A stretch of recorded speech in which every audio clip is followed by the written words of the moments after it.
I am Sarah Jenkins, 28, an angel investor. Thanksgiving dinner, the annual ritual of being invisible. This year, Mom Linda didn't just ignore me, she attacked. She leaned across the turkey, a smirk plastered on her face, signaling the inevitable moment of cruelty. We finally sold Dad's cabin, Sarah. You never bothered to visit it, did you? The cabin was my emotional anchor, sold without a word. I froze, realizing they valued Rachel's debt more than my heart. How did their greed over that small cabin expose my $3 million secret and destroy their perfect Thanksgiving? I grew up in the shadow of my younger sister, Rachel. She was the golden child, the beautiful social media influencer who commanded attention. I was Sarah, the bookish, invisible older sister. My parents, Linda and Frank, never quite saw the value in quiet ambition. While they indulged Rachel's endless demands, I quietly channeled my energy into the markets. By 28, I was a successful wealth fund manager. How did my secret financial independence clash with my family's toxic expectations? And what did they really want the cabin money for? Despite managing a multi-million-dollar fund and advising on startups, my family still treated me like a college intern. My achievements were always dismissed. Oh, that's nice, Sarah. But look at Rachel's new collaboration. They valued Rachel's superficial charm over my tangible financial success. I navigated their household under constant pressure to simply be less successful than Rachel, or at least less visible. How long could I maintain the facade of the boring sister before my real financial life was forced into the spotlight? I learned early that their approval was a finite resource reserved for Rachel. So, I channeled my need for validation into something they couldn't dismiss: financial markets. Every successful investment, every calculated risk, was a quiet declaration of independence. I wasn't trying to impress them anymore. I was building a future where their opinions simply didn't matter. But how did that ambition lead me to a $3 million secret that my family was determined to claim? I tried to defend the cabin, reminding them it was the only place Dad and I truly connected. Dad, Frank cut me off. It's just wood and land, Sarah. Rachel needs the money for her business launch. She has ambition we can support. The message was clear: my feelings, my memories, and my success were worthless compared to Rachel's needs. How did that raw disappointment fuel my quiet determination to build a $3 million wall between us? While Rachel posted daily selfies and chased fleeting trends, I was buried in spreadsheets, analyzing market data, and building relationships with VCs. I doubled down on my career, turning every slight into fuel. I stopped seeking their approval and started accumulating capital. I became meticulous, calculated, and, most importantly, secretive. My success was a private shield. I was building my $3 million fortress, brick by silent brick. What happens when the walls of that fortress are finally breached, and the family who ignored me demands the keys to my $3 million life? I tried, just once, to share a career win, securing a seed round investment. Mom Linda's response was immediate and cold: "That's nice, dear. But is it something people can actually see?" Rachel's new post got 50,000 likes. That's tangible success. Their bias wasn't about money, it was about the spotlight. My millions in managed assets meant nothing because Rachel had the attention. I knew then that I could never earn their respect. If they valued superficial attention over millions in assets, what kind of chaotic storm would break out when my full $3 million truth was finally exposed? At an investment networking event, I met Mr. Thomas. He was a veteran investor who saw past my young face and saw the numbers. He told me, "Sarah, your analysis is sharp. Stop hiding your light. The biggest risk is not protecting your success from those who envy it." His words validated years of solitary effort. He showed me how to leverage my wealth strategically and, crucially, how to build legal walls against any family interference. What were those legal walls, and how did they become the perfect defense when my family finally discovered the $3 million I'd built? With Mr. Thomas's guidance, I stopped seeking validation and started demanding respect. I began funding innovative startups, and the returns were phenomenal. I realized my worth wasn't tied to my mother's gaze but to the undeniable value I created in the market. I reached the $3 million mark surprisingly fast. That money wasn't just capital, it was absolute freedom, the power to walk away and never look back. Did I walk away peacefully, or did that $3 million fortress finally attract the family attention I'd secretly feared? I knew the $3 million wasn't safe if my family ever found out. So, I spent months with a sharp lawyer, not just growing the money, but bulletproofing it. We consolidated my assets into an untraceable holding structure. It was an ethical firewall designed to keep me financially autonomous and legally untouchable. I could feel the inevitable collision approaching. Rachel's social media ventures were failing, and my parents were running out of ways to cover her debts. I prepared for their greed to override their common sense. I waited for the day the Jenkins family would finally need the invisible daughter. What did Rachel do to expose my $3 million secret, and how did my legal firewall turn their shocking demand into their biggest disaster? I learned later that Rachel, desperately trying to find co-signers for her failing startup, hacked into my old financial platform after Dad mentioned my fund manager title. She didn't find a co-signer, she found my $3 million net worth. The air left the room when she screamed, "Sarah's rich. She's been hiding $3 million from us, Mom Linda didn't ask how I did it." She demanded, "You selfish girl. That money should be used to fix Rachel's debt. She deserves it more than you do, running around with your little spreadsheets." Dad Frank nodded, shamefully confirming that my success was a resource, not an achievement. The sheer entitlement, the public humiliation in front of the extended family, it was the moment I realized they would never change. My private success had become their public claim. Their greed was boundless. I finally felt the cold, quiet fury that would lead to my revenge. Did I scream back, or did I use the legal fortress I'd built to cut them out of my life, coldly and completely? The day after Thanksgiving was brutal.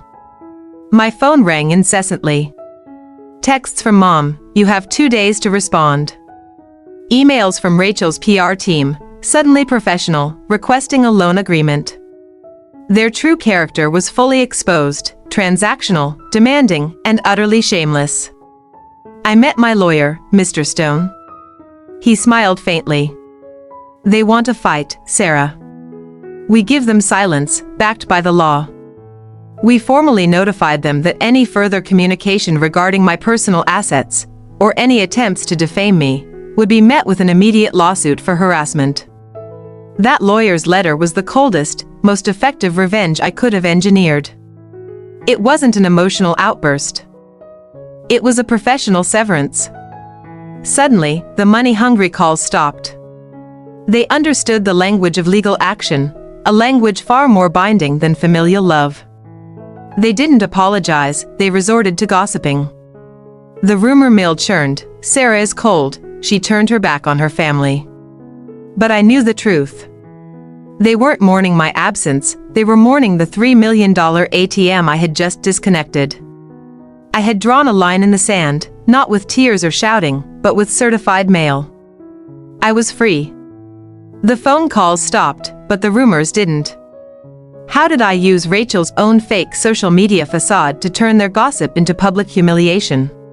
The day after I walked out, my lawyer delivered the certified mail. It was a cease and desist letter, explicitly threatening legal action for harassment and defamation if they contacted me again about my personal finances. My parents expected me to break down, instead, I sent paperwork. The effect was immediate and absolute. The relentless calls, the demanding emails, all stopped. My family, who thrived on emotional manipulation, was suddenly faced with a cold, professional boundary they couldn't cross without risking legal ruin.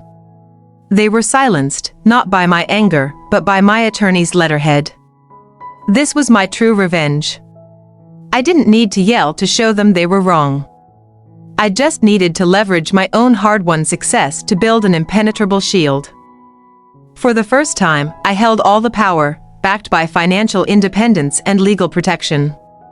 They couldn't talk to me, so they started talking about me, spreading rumors that I was a cold, heartless millionaire. They didn't realize they were setting up their own golden child for a spectacular fall. What spectacular fall awaited Rachel, and how did I deliver the final blow to her perfect social media facade? After sending the letter, the silence was deafening. I felt relief, but also a deep emptiness. I called Mr. Thomas. I didn't talk business, I confessed the hurt, the years of feeling worthless, and the strange guilt of cutting ties. He listened, not as a mentor, but as a genuine human being. He said, "Sarah, your family taught you approval is currency. You earned real currency. But your greatest achievement isn't the $3 million, it's the strength to demand respect." That letter wasn't abandonment, it was self-preservation. That's true success. His words were the emotional validation I never got from my parents.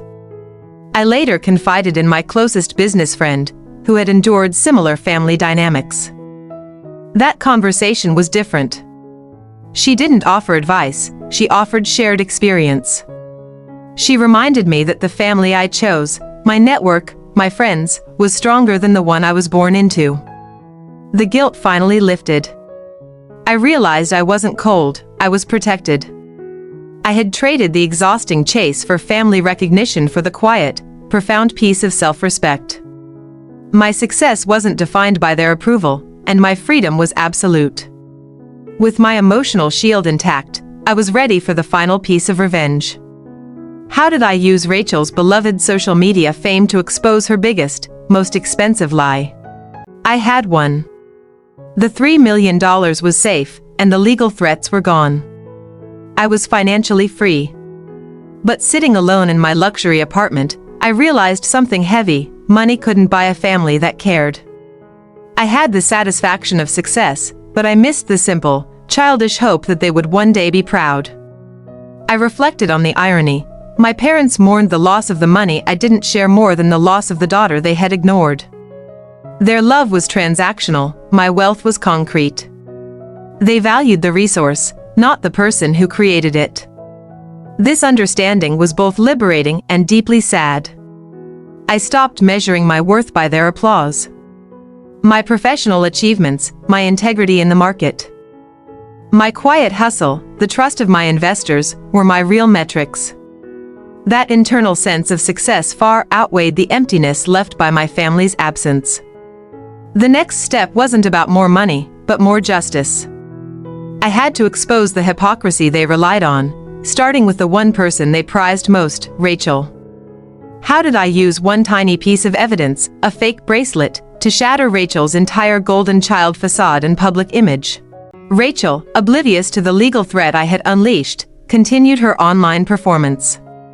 She doubled down on the luxury facade, posting a close-up of a new Cartier love bracelet with the caption, "Retail therapy after a tough week." #Golden Child Perks. The comments were flooded with envy. I stared at the photo. Being a wealth fund manager means spotting fakes, not just in investments, but in assets. I zoomed in. The tiny screw head was slightly off-center. The signature engraving had a microscopic flaw. It was a perfectly executed knockoff. They had tried to destroy me with their greed over $3 million, a sum they didn't earn. I would destroy Rachel's credibility using a fake bracelet. The symbol of the superficiality they did value. The weapon was right there, on her own Instagram feed. I created an anonymous account, a fake jewelry expert. I commented on Rachel's post, politely and professionally, "Fascinating piece. I notice a slight anomaly in the screw alignment, typical of a high-quality replica. Could you share the official Cartier certification number?" Rachel panicked and deleted the comment. Too late. The comment was instantly screenshotted by followers and reposted on a famous gossip blog, "Golden Child Rachel Caught with Fake Cartier?" Social media facade crumbles. The scandal exploded. Her major beauty sponsor, a brand built on authenticity, dropped her the next morning. Her reputation as the reliable, glamorous golden child, the very status my parents prioritized over my $3 million success, was instantly ruined. They sold my emotional anchor, the cabin, to fund Rachel's superficial dream. I, the invisible one, used my real financial intelligence to expose her fake wealth. The contrast was devastating. It was the ultimate, cold-blooded confirmation of their poor judgment. My parents now had a disgraced golden child and mounting legal debts from Rachel's failed business, all while dealing with my lawsuit threat. Their perfect life was crumbling. They were forced to deal with their own reality, without my $3 million safety net. I never needed to speak another word to them. My actions, legal and strategic, did all the talking. The quiet investor had delivered the loudest, most effective revenge. With the battle won and the silence restored, how did I finally find peace and build a future free from the shadow of the golden child? The end of the feud brought an unexpected kind of quiet. Not the suffocating silence of being ignored, but a profound, cleansing peace. My energy, once spent on managing my parents' expectations, was now poured entirely into my career and my own happiness. The revenge wasn't the victory, the freedom was. I finally accepted that my worth was defined by my integrity, not my bloodline. I had a new, chosen family, friends and colleagues who saw me, the investor, the woman, not the invisible daughter. Did my family ever try to contact me again? And what was the final, tragic lesson they learned from their own greed? Months of silence followed. My life thrived. Then, I received a carefully worded email from my Aunt Carol, the only relative who occasionally spoke to me. The subject line was chilling: urgent update on Linda and Frank, Rachel's debt, which my $3 million could have easily erased, had metastasized. Without my funds and with her sponsorship deals gone, the debt collectors moved in. The irony was palpable. My parents' entire focus on Rachel's superficial career led to their financial ruin. Aunt Carol detailed the loss. The money from Dad's cabin, the emotional anchor they dismissed, had been the last cash they had to settle Rachel's creditors. It was gone, swallowed by legal fees and failed PR attempts to save Rachel's image. The ultimate crisis: they couldn't afford the mortgage anymore.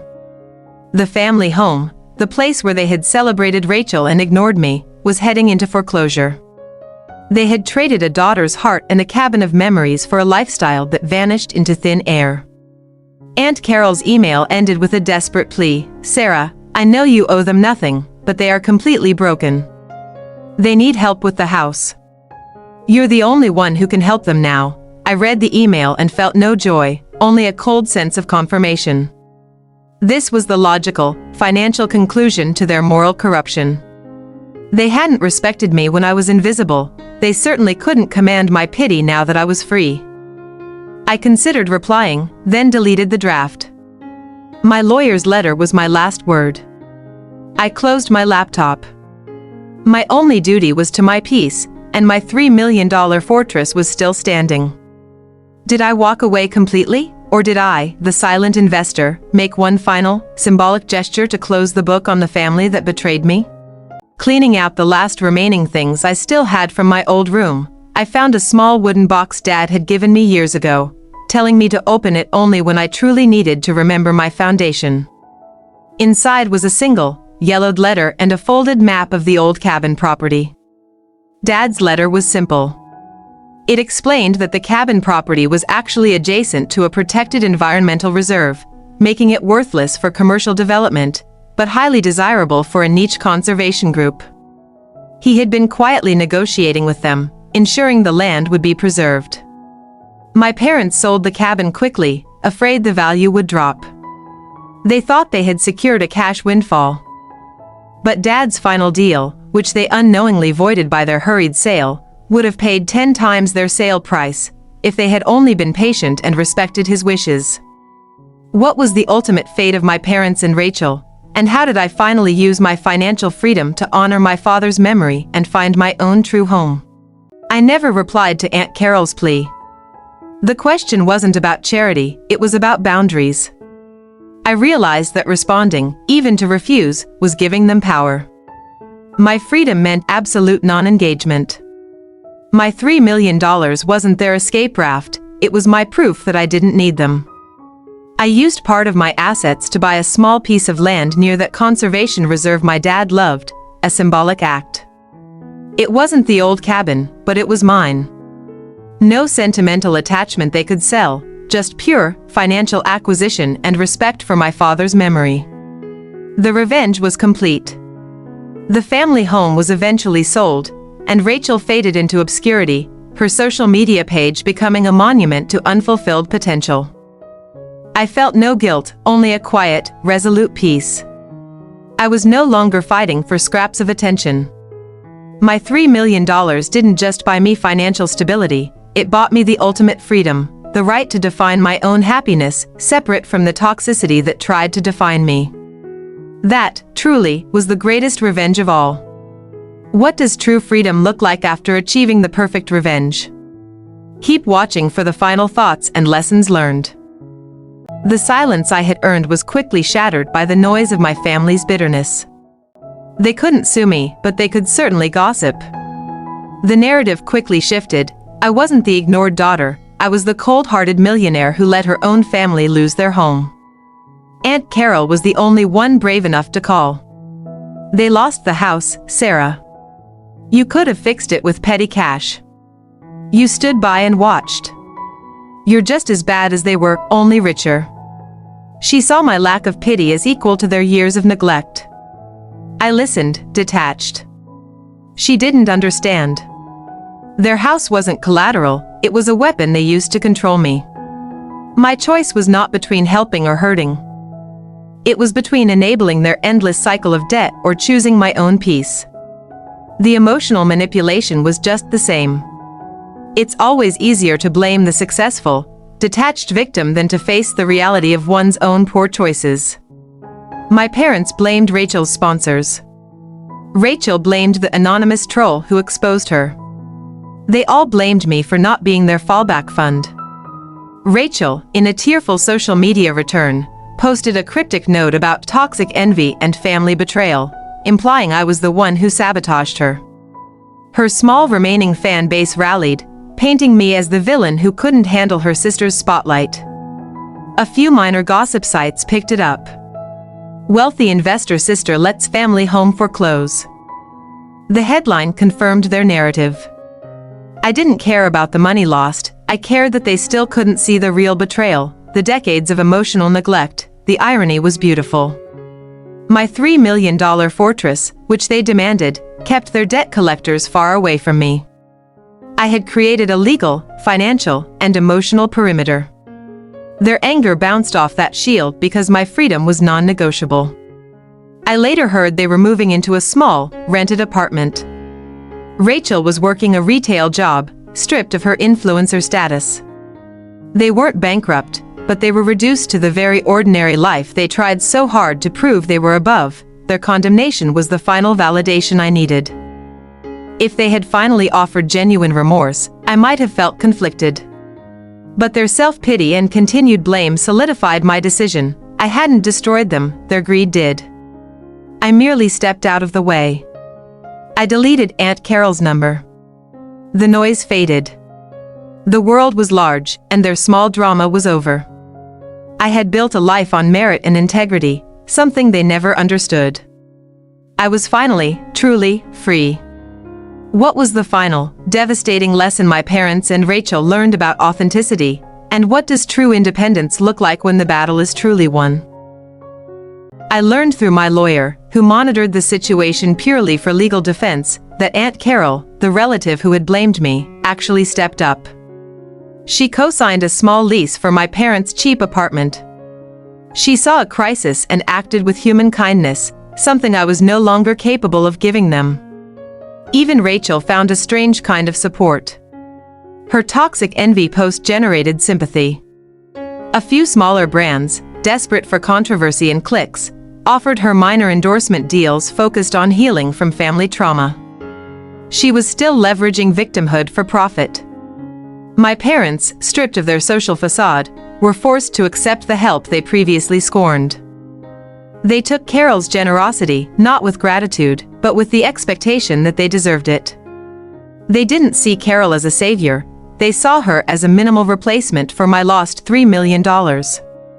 Seeing this cycle of entitlement continue confirmed my choices. My lack of intervention wasn't cruelty, it was a refusal to participate in their toxicity. The people who stepped up were kind, but their actions validated the family's belief that someone else would always clean up their mess. What final, permanent step did I take to ensure their toxic orbit could never pull me back in, and how did I redefine the meaning of family? With the toxicity gone, my career exploded. I wasn't distracted by their drama. My focus was surgical. The market rewarded that clarity. The $3 million I saved quickly became $5 million, then $10 million. Money wasn't revenge, it was the fuel for my self-actualization. My chosen family, Mr. Thomas, my business friends, became my real anchor. We talked about investments, philosophy, and life, not petty grudges. I learned what unconditional support felt like, a stark contrast to the transactional love I was raised with. The piece of land I bought near the reserve became my personal sanctuary. I didn't build a mansion. I built a small, efficient cabin, a spiritual successor to Dad's. It was a place for peace, silence, and remembering the one person who truly saw me. I moved permanently out of the state, ensuring a physical and legal separation. I changed my number. This wasn't hiding, this was claiming my space. I removed the possibility of accidental encounters, guaranteeing my peace. Occasionally, I'd see a small article about Rachel working an event. She had lost her shine, her glamour replaced by desperation. She was a cautionary tale, a ghost of the golden child she once was. It was a sad ending, but a self-inflicted one. My parents remained in their small apartment, likely still blaming me, Aunt Carol, and the troll. They never apologized. Their silence confirmed that my worth was still only measured by their need for my money. I didn't forgive them, but I no longer needed their remorse. The ultimate lesson: wealth isn't the number in the bank. Wealth is the ability to walk away from toxicity without consequence. It's the freedom to choose who you share your life with. My revenge wasn't the exposure, it was the ability to forget them entirely. I closed the chapter. No more anger, no more pain. Just the sound of the wind through the pines at my own cabin.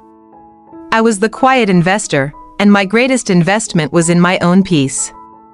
What does my life look like today, years after I walked away, and what is the one piece of advice I would give to anyone facing a family determined to destroy them? I'm sitting on the deck with Mia. The lake is still, the air is quiet. This place is finally just a home, not a battleground.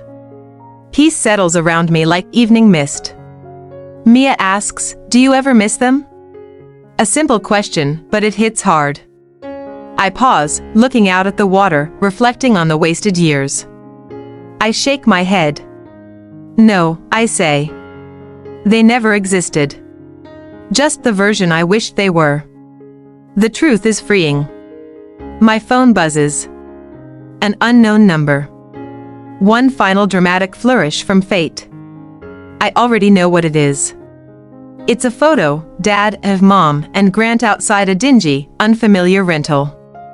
A for sale sign leaning sideways. Their image is gone. Under the photo, 3 passive-aggressive words, "Hope you're happy." The classic narcissist's farewell. I look at it, letting the silence hold the weight of their wasted efforts. No anger, no sadness. Just a choice. I delete the message. Permanently. The delete button clicks, and with it, the last tie to their toxic narrative is severed.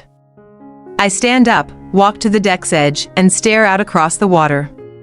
The lake is still. The house is quiet. And for the first time. So is my mind, that's the real victory. Freedom tastes better than any apology they could offer. I finally have what I earned. This journey proved that you can't buy love, but you can definitely buy back your peace. I chose peace, but this wasn't the end of their story. Did Grant ever try to retaliate?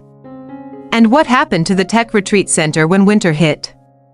I'm sitting on the deck with Mia. The lake is still, the air is quiet. This place is finally just a home, not a battleground. Peace settles around me like evening mist. Mia asks, "Do you ever miss them?" A simple question, but it hits hard. I pause, looking out at the water, reflecting on the wasted years. I shake my head. No, I say. They never existed. Just the version I wished they were. The truth is freeing. My phone buzzes. An unknown number. One final dramatic flourish from fate. I already know what it is. It's a photo, Dad, of Mom, and Grant outside a dingy, unfamiliar rental. A for sale sign leaning sideways. Their image is gone. Under the photo, 3 passive-aggressive words, "Hope you're happy." The classic narcissist's farewell. I look at it, letting the silence hold the weight of their wasted efforts. No anger, no sadness. Just a choice. I delete the message. Permanently.